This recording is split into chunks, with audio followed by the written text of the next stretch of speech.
അത് P V അൻവറിന് എങ്ങനെ കൃത്യമായി അറിയുന്നത് എങ്ങനെയാണെന്ന് എനിക്കറിയില്ല. അദ്ദേഹത്തിൻ്റെ രാഷ്ട്രീയ ഭാവി എന്തായാലും ചേലക്കരയിൽ അദ്ദേഹത്തിന് ഒരു സ്ഥാനാർത്ഥിയെ നിർത്തണമെന്ന് പറഞ്ഞ് വിലപേശലുണ്ടായി. രമ്യ ഹരിദാസിനെ പിൻവലിക്കണം എന്നൊക്കെ പറഞ്ഞു. ഇവിടെ വേറെന്തോ പിന്തുണ ആയിരിക്കും എന്നൊക്കെ പറഞ്ഞു.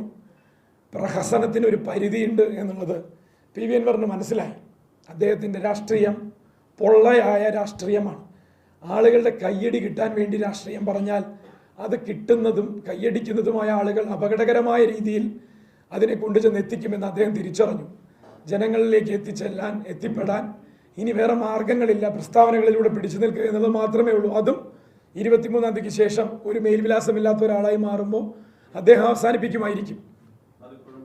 ഞാൻ സത്യം പറഞ്ഞാൽ അത് പറയാതിരുന്നതാണ്. എനിക്ക് എൻ്റെ കാര്യം പറയാനല്ലല്ലോ പത്രസമ്മേളനം, അത് ഞാൻ വേറെ വഴികളിലൂടെയൊക്കെ പറയാമെന്ന് വിചാരിച്ചു. ചോദിച്ചതിന് നന്ദി.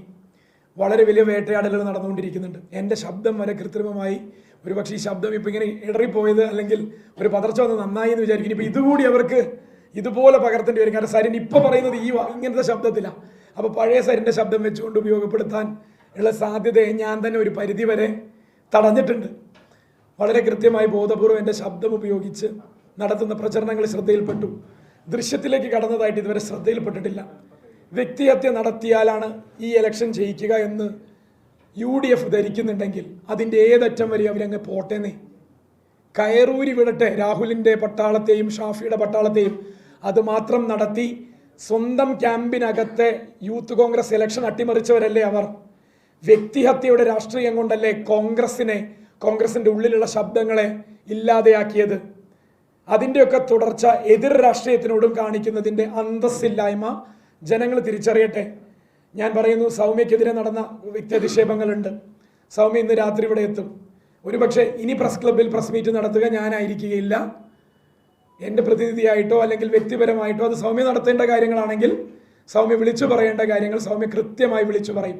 ഇനി ഒരു ആക്ഷേപം കൂടി ഞാൻ വീണ്ടും ആവർത്തിക്കുന്നു, വ്യക്തിപരമായി അധിക്ഷേപിക്കാൻ ഇല്ലാത്ത കാരണങ്ങളും കാര്യങ്ങളും കഥകളും ചിത്രങ്ങളും ശബ്ദങ്ങളും ഒരെണ്ണം കൂടി പുറത്തു വരുന്ന പക്ഷം UDF ക്യാമ്പ് തല്ലിപ്പിരിയുന്നത് പോലെയുള്ള സാധനങ്ങൾ ആളുകളുടെ കയ്യിലെത്തും.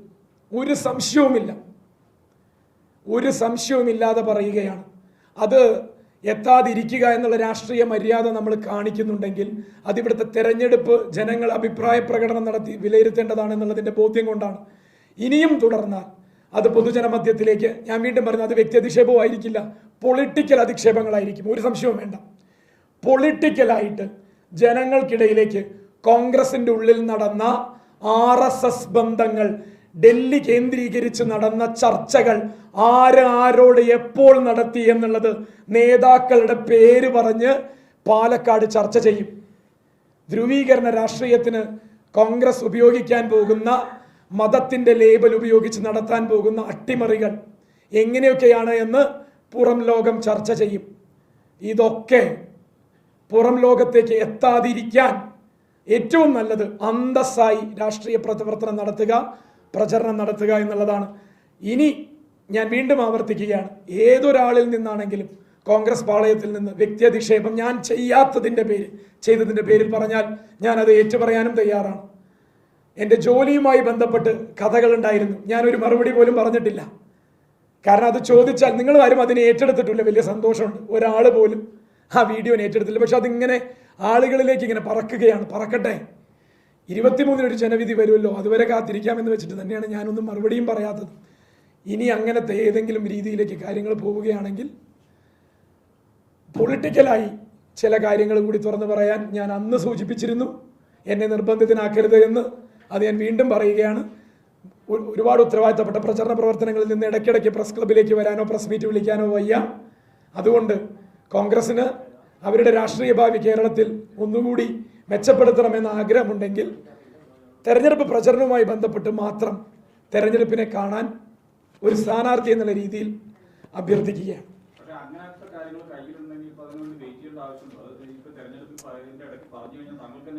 അങ്ങനെ വ്യക്തിപരമായിട്ട് ഗുണം ചെയ്യണ്ടെന്നേ. ഞാനല്ലേ ഇതല്ലേ താങ്കൾ കുറച്ചു എന്നോട് ചോദിച്ചു ഇവിടുത്തെ വിഷയം എന്താന്ന്, ഇവിടുത്തെ എന്ത് വിഷയം ഇവിടെ ചർച്ച ചെയ്യണ്ടേ, ഏത് വിഷയം ചർച്ച ചെയ്യണ്ടേ?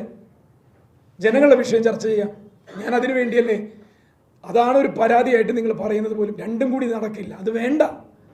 എൻ്റെ പൊളിറ്റിക്കൽ കൺവിക്ഷൻ അതല്ല. എൻ്റെ പൊളിറ്റിക്കൽ കൺവിക്ഷൻ അനുസരിച്ച് ജീവിക്കുന്ന ഒരു മനുഷ്യനാണ്. അതിൽ നേരും നെറിയും കൊണ്ടു നടക്കുന്നുണ്ട്. പക്ഷെ പരിധിയിൽ കവിഞ്ഞ് നമ്മളെ നോവിച്ചുകൊണ്ടേയിരിക്കാനുള്ള ഉദ്ദേശമുണ്ടെങ്കിൽ അത് അവിടെ നിന്നുണ്ടാകുന്ന തലകൾ ഏതാണെന്ന് നമുക്ക് കൃത്യമായി അറിയാം. അതുകൊണ്ട് തന്നെ ആ തലകൾ ഉരുളുന്ന രീതിയിലുള്ള കാര്യങ്ങൾ ഉണ്ടാകും, ഒരു സംശയവും വേണ്ട. ചിലരുടെയൊക്കെ പൊയ്മുഖങ്ങൾ അഴിഞ്ഞു വീഴും, ഒരു സംശയവും വേണ്ട. ഡീൽ എന്ന് പറയപ്പെടുന്ന വാക്കിൻ്റെ യഥാർത്ഥ രേഖകൾ നിങ്ങളുടെ കയ്യിലെത്തും, പൊളിറ്റിക്കൽ ഡീലുകളുടെ.